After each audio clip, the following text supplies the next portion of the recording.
What's good, Washington Commander fans? All right, in this episode today in the Washington Commander news front, I'm going to dive into um, this quarterback scenario that the Washington Commanders have. Now, the Washington Commanders pretty much sit at number 2 in the NFL draft, and a lot of speculation because of Cliff Kingsbury being hired as the new offensive coordinator for the Washington Commanders, that we are in the market um, for Caleb Williams.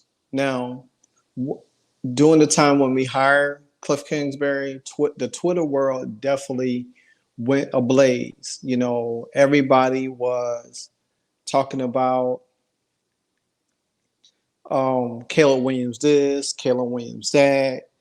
And to me, I don't, with the Chicago Bears sitting at number 1, I don't see a scenario for the Washington Commanders to pick up Caleb Williams. Now, I'm going to start with him first because I have, a list of things to go through in this segment. Now, Caleb Williams was a very polarizing figure out of Oklahoma before he transferred with Lincoln Riley to USC. Now, he became the Heisman Trophy winner the year before, and this year he was supposed to be a back-to-back Heisman Trophy winner, but that did not bowl well because of the fact that USC could not stop other teams from scoring, and therefore there was a lot on Caleb Williams' shoulder to keep them in games. Now, I'm not saying that the guy is not talented. Yeah, I get it, the fascination with him. I also get it that he's from the DC area. I don't care what area he's from. Me personally, when I look at quarterbacks, and I have looked at a lot of quarterbacks, and I pretty, like what I see when I look at a quarterback. I don't care for all the theatrical tricks, the stuff Patrick Mahomes does. I don't even like that what he does, because that's not football. That's kind of like backyard football. Yeah, you improvise a little bit. That's fine. I'll take Aaron Rodgers' improvised techniques that he did than Patrick Mahomes, because Aaron Rodgers can sit in the pocket. He can deliver. To me, Aaron Rodgers, despite I do not like Aaron Rodgers, he is, besides Dan Marino, one of the purest passers of the football. He just is. I can't knock that from Aaron Rodgers. But to say Patrick Mahomes is that kind of guy, nah. But the comparison of Caleb Williams to Patrick Mahomes, I see it. Yeah, Caleb Williams was 6 foot and some change. He could make all the plays. He could throw the ball. He has a strong arm. Yeah. I want to see him sit in the pocket. I want to see him deliver. I want to see him put on a deep pass on a fade route to the corner of the sideline. I want to see him be able to drop back, hit that crossing route. I want to see him hit a receiver down the seam when defenders there. I don't want to see him scrambling around and flicking the ball 20 yards cross-side his body and stuff like that. Because at some point in time, yeah, the NFL will get adjusted to him. The NFL, that's how they do it. You see it with Patrick Mahomes. You see defenses trying to build a way to get Patrick Mahomes, to stop that stuff. Lucky he has Travis Kelce. I don't think if he didn't have Travis Kelce, he wouldn't be doing half of the stuff. I think he will have some of these turnover deficiencies like Josh Allen has. But for Caleb Williams to understand going to the next level, he has to be able to be coachable. He has to be able to understand the NFL level, that some of that he's going to take his lumps. There's no doubt about Caleb Williams going to take his lumps. Now, some fans will be mad that he didn't get drafted by Washington or whatever the case might be. And that he's struggling. But I think the Chicago Bears are going to draft him number one. I don't see him on the board for us. I I mean, unless Chicago was to pick Marvin Harrison Jr. and then pick a quarterback at 8. Now they could easily pick Michael Penix or a quarterback at 8. They don't have to get Caleb Williams at 1. Now, but if you want, like a lot of these analysis, a lot of these media people say, well, if you want a generational player, what makes Caleb Williams such a generational player than the other guys in the draft that's not? Because I see Drake May and Jaden Daniels, Bo Nix, J.J. McCarthy, Michael Penix, all of these quarterbacks could do. They could move the needle. Yeah, they not probably, some of them might not be as athletic as Caleb Williams, besides Jaden Daniels and Caleb Williams. I mean, Drake May. But I mean, you think that Caleb Williams is a better passer than a Bo Nix? Well, I don't think so, because Bo Nix beat Caleb Williams this year. They beat him. Oregon beat them. You know what I'm saying? Shedeur Sanders, who I think could be a good quarterback with a lot of coaching, he almost came back and beat Caleb Williams. Chip Kelly beat him with some unproven quarterback. So I mean, to me, I don't want to get on the hype about it, because when the NFL Combine comes, you're going to see the separation. You're going to see quarterbacks going to not make these throws that they're supposed to do. They're not going to be. They're going to be under pressure. They're going to be on the spotlight, and you're going to see who stock rises and stock drops. But for me, Caleb Williams at number 1 for the Bears. Now, like I said, if there's a scenario for Washington to move up to get him, then they're gonna have to give up a plethora of picks to get Caleb Williams. Do you want to gut your team when you already the salary cap for the NFL is going up to 250 million? You're gonna have roughly 83 million in cap space.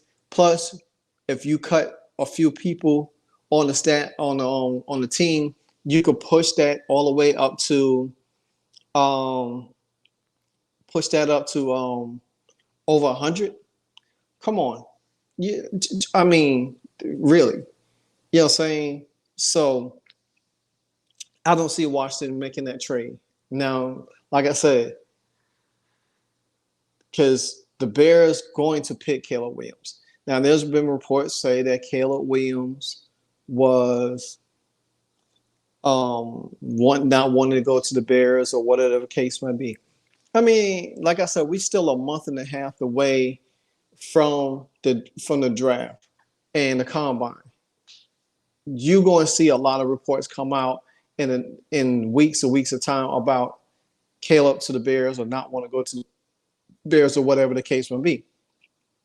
So, but right now, as it stands, Washington has a pretty good quarterback problem, where they have quarterbacks at their disposal. To me, you can't not miss on a quarterback in this draft. I don't care who it is. The top 5 quarterbacks I name, you could run that offense. You could do things with. It don't have to be that guy. So, with that being said, Caleb Williams a hard no, because I don't see the Washington Commanders trading up to get Caleb Williams. I don't see the Chicago Bears trading down or making a trade, with somebody that wants a quarterback. We don't know. Right now, Chicago and Washington holds the 1 and 2 spot, and they hold the most important part of this draft to start off, because Chicago will say, hey, Atlanta wants to move up for a quarterback. They might want Caleb Williams. Guess what? They're going to have to overhaul everything that they got just to get that happening, and for Chicago to have a bunch of picks in this draft. I mean, Chicago will probably come out have the best draft besides probably Washington and everybody else. Who knows? You got New England at 3rd that wants a quarterback. You got Minnesota down there with Kirk Cousins situation. They need a quarterback. The Raiders need a quarterback. I mean, so Broncos need a quarterback. So there's going to be a lot of moving and shaking in there. So, all right.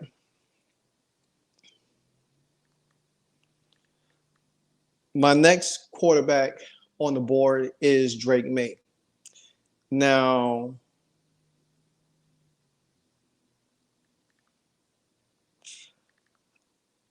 a lot of people say they have their draft board and they have Drake May going to number 2. Some have Jaden Daniels going to 2. So there's a flip-flop between these two quarterbacks. But I'm starting with Drake May first, since, that Mr. Hasselbeck, since he called games in the ACC, he thinks Drake May is the best quarterback in this draft. And it's rightfully so. I mean, because he's from the ACC, he's going to say that he has to hype that guy. He has to hype him up. I mean, it's just what it is. I mean, I can't knock him for that. But just to say that Drake May is the best quarterback in the draft, no, hell no, not by far, not by far. So I don't think he is. I think he's one of the top 3. I think he is one of the top 3, not the best, because he has flaws. Some people say that he's a taller version of Sam Howell. And the thing with Sam Howell, he can't process. And that's the same thing with Drake May. His processing ability is not good. He doesn't read defenses as well enough. You watched it throughout the season. On October 14th, when I was at the North Carolina game, when Lance Gentry blitzed him so much he could not pick up the blitz. They didn't just to pick up the blitz. They had to run the ball to offset the blitz in the second half. That's how they was able to get back in the game and win the game. They didn't win it by Drake May's arm. They didn't win it by his mobility because he was getting sacked a lot. He was getting hit. And guess what? Miami set the tone because other teams later on in the season started doing it. The Virginians and all of these other, I think Georgia Tech, all of these teams started getting after Drake May. And some people say, oh, don't be surprised about his escapability. Yeah, he has a little bit of escapability. Yeah, he could throw the ball. But don't get it twisted that thinking that he's that guy. You know what I'm saying? That he's better than, no. So I don't, to have him number 2, I mean, Kingsbury will have to see something to say, well, I'm going to take this guy too. Adam Peters will have to see something to say, I have to take this guy at number 2. And I just, I don't see them doing that. I don't see them doing that at all. I don't see them taking a guy at number 2 and knowing that he's probably not as talented as the guy at number 1 or the guy at number 3 or number 2, 2A, 2B. So, I mean, whatever the case might be. I just feel like Drake May can be a decent quarterback. He reminds me of Justin Herbert a little bit. He has flaws, but I think he could overcome the flaws. I think that if you got all of these quarterbacks, you have to build around them. You cannot just say, oh, go out there and win games. It's just not going to happen like that. It just won't happen like that. I feel like Drake May, how well he's going to be able to read defenses. Because like I said, in the ACC, there wasn't really too much great defenses, but these teams know each other a lot. And I watch a lot of North Carolina games, and Drake May didn't impress. Same thing with Caleb Williams. He did not impress.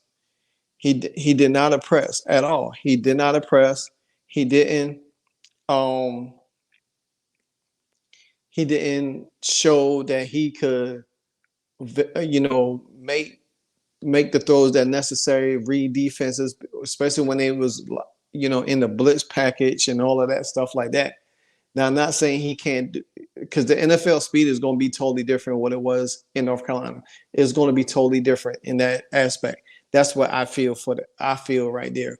But I think that he definitely can learn. I think because Kingsbury runs an air raid, but he's going to run the ball more because that means you're going to keep the ball out your rookie quarterback hands a lot. You know what I'm saying?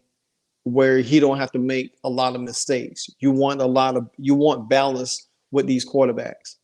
So me personally, I just think that Drake May, I mean, not saying he can't survive in Washington, but then you're gonna have to figure out what you're gonna do with Sam Howell. That's the thing. Because you're gonna have two North Carolina guys on the team. And Sam was the starter, he was the backup. Now he's gonna come to the team, be drafted, and Sam gonna be backing up him. You know what I'm saying? I don't think Sam was gonna like that or whatever the case may be. So that's my take. Would I draft him at number 2? Only if only if Jaden Daniels and Caleb Williams is down on the board, I would draft him. Me personally, I like Bo Nix over Drake May, just to be honest with you, because I seen Bo Nix handle the spread offense. Bo Nix can run. He's a runner. He could throw the ball. The dude has philosophy on his ball. He could make. If we was impressed by Michael Penix, the way he throw the ball as a left-hander and put it in place, then you can imagine the ball placement and the accuracy of Bo Nix. Nobody's talking about him. Everybody thinks Drake May is better. Me personally, I won't be shocked if a guy like Bo Nix creep up into the top 5. You know what I'm saying? Of the quarterbacks. He could be either top 4 of these quarterbacks because he has that ability. He does have it. And I do want to pause everybody and stop making everything about age and say, oh, he's 24. That doesn't, him and to me, I think him, Jaden Daniels, and Michael Penix and JJ McCarthy, they're the most NFL type ready quarterbacks right now. I don't see that in Drake May. I don't see that in Caleb Williams. I just don't see that. The 4 guys I named, they are NFL ready. They play NFL style type teams in a conference. And I think that's going to give them the unfair advantage over a Drake May or Caleb Williams. And don't be surprised if them guys start rising, these guys start drops in the combine. It's going to be something to see. So, with that being said, now let me move on to my guy, the guy that I want on this team, the guy that I feel has he has the highest ceiling out of all of them to me, and that's Jaden Daniels. Jayden was at Arizona State. He played with Ayuk over there, which Ayuk is a free agent. You don't know, he could be traded, put the franchise tag on. Who knows? I feel comfortable about Jaden Daniels. A lot of people make it about his weight. Well, Lamar Jackson was 211 when he was 211 when he came. No, he was 212 when he came out, I think. Jaden Daniels is 211 right now. He was 185 at Arizona State where he gained weight. So he's going to gain more weight to seal up that frame because I can tell you this. Kingsbury, Brian Johnson, all of them is not going to allow, especially they're going to develop package for Jaden Daniels to run out the pocket.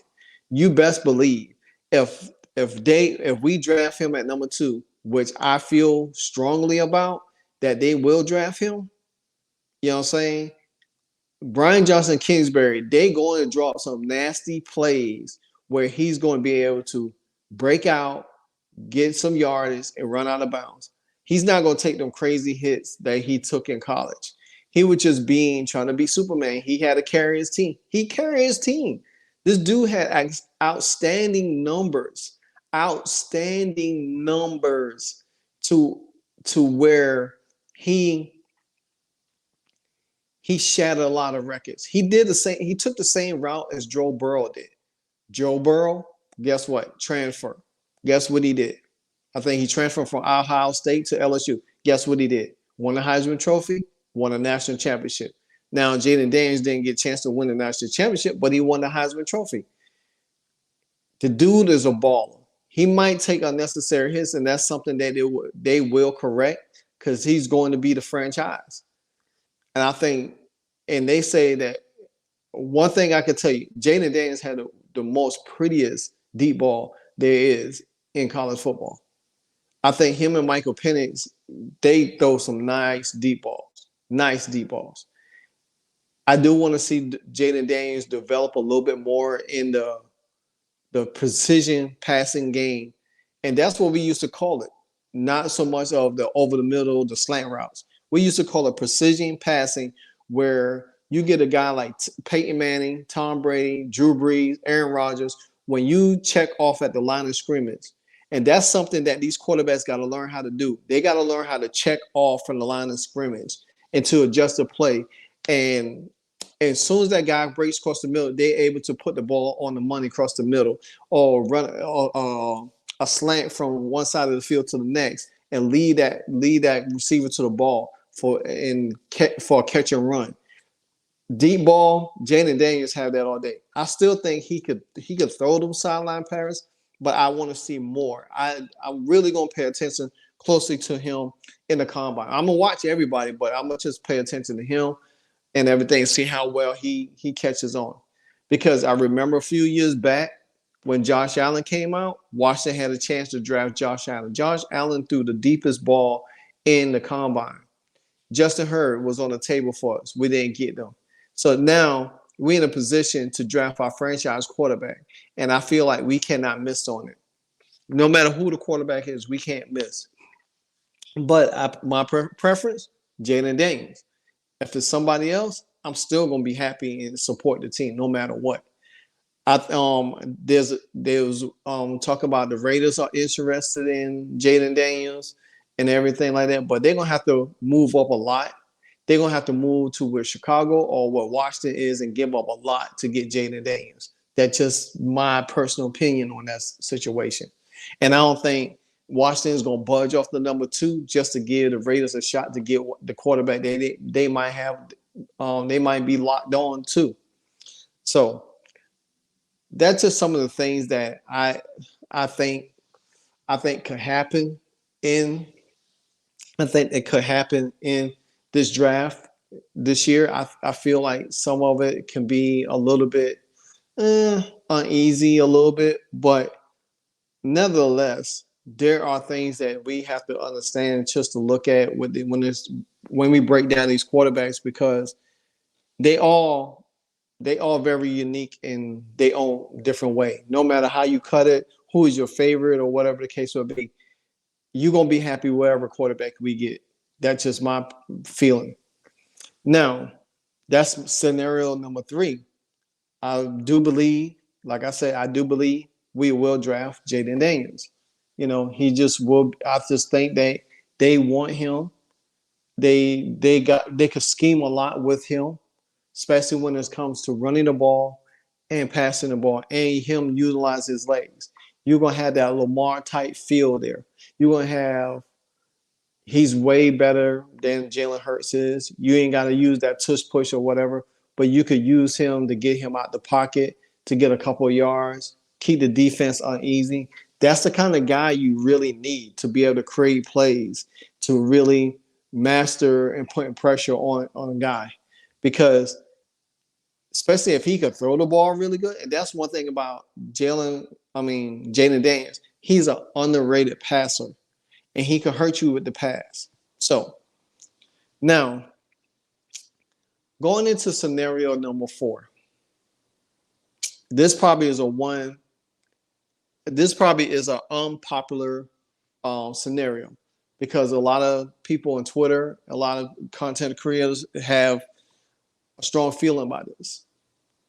Is that Justin Herbert? Now, hear me out. Now, Washington could trade for Justin Herbert with a second-round pick. Not Justin Herbert, Justin Fields with a second-round pick. draft Marvin Harrison. Then you have your receiver. You don't have to spend free agency to bring a free receiver in. You could end up utilize the free agency to draft other needs along with the draft. You to bring in other guys. You still gonna need a cornerback. You still gonna need a defensive end. You still gonna need a linebacker. A lot of these guys on free agency is going to be there, and you're gonna have to figure out what is your next move. Now, I think a lot of Commander fans will be pissed off if the Commanders was to trade for Justin Fields and draft Marvin Harrison Jr. at number 2.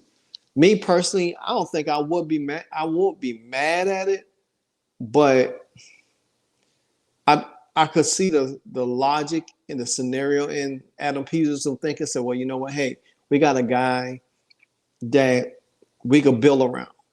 We could make him a star. He could be the franchise. Can Justin Fields do it? Don't know. His arm doesn't look as strong. I mean, when he was at Ohio State, he played well. But I just don't think that he got the fair shake in Chicago, and he didn't do himself any favors as well. So scenario 4 is pretty much out the door. But I could see it happening. I could see they trading that number 2 pick they got from the Montez Sweat deal. Getting probably give up a pick for next year. Probably give up a pick for next year. Draft Marvin Harrison. Boom. And guess what?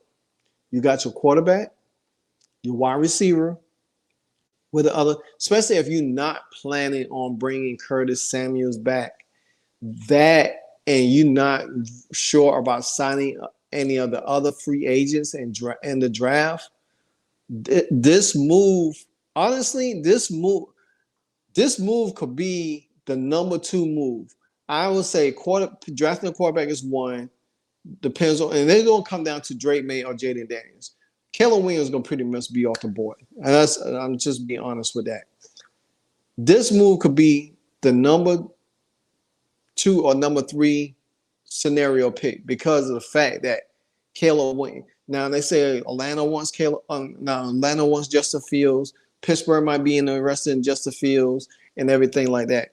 So who knows? Adam Peters probably said, "No, we're not going to trade our pick for him, but let's do this." So here comes an unequivocal scenario, which I just added this in because there was some stuff being thrown out. Say they do draft a quarterback. Say they don't draft a quarterback. Say they do draft Marvin Harrison at 2. And they bring Kirk Cousins back for a couple of years. Now, why would you bring a veteran in? Now, you could see as Sam Howell could develop by sitting behind Kirk Cousins. Who knows? You could keep him there. There's rumors that the Jets could be interested in Sam Howell for just to sit behind Aaron Rodgers. So who knows? If you brought a guy like Kirk Cousins in, I mean, which he's already been there, me personally, I couldn't get down with that. I think I could get down more with the Justin Fields thing than the Kirk Cousins, because then Kirk Cousins is only going to be there for what, 2 years? You got to pay him more money when he already got a lot of money from the franchise. Do you want a guy that really come in is not really going to get you over the hump? His record in the playoffs is bad. His record in prime time is bad. And even if you got him a bunch of weapons, can you count on him to deliver? Put you over in that stratosphere with the Patrick Mahomes Chiefs team and San Francisco 49ers and Brock Purdy? No, I don't see that happen. So that scenario is kind of like a null and void because I don't think it's going to happen. I think that they're going to entertain it. I think they will entertain it, but I don't see them doing much more with it at all.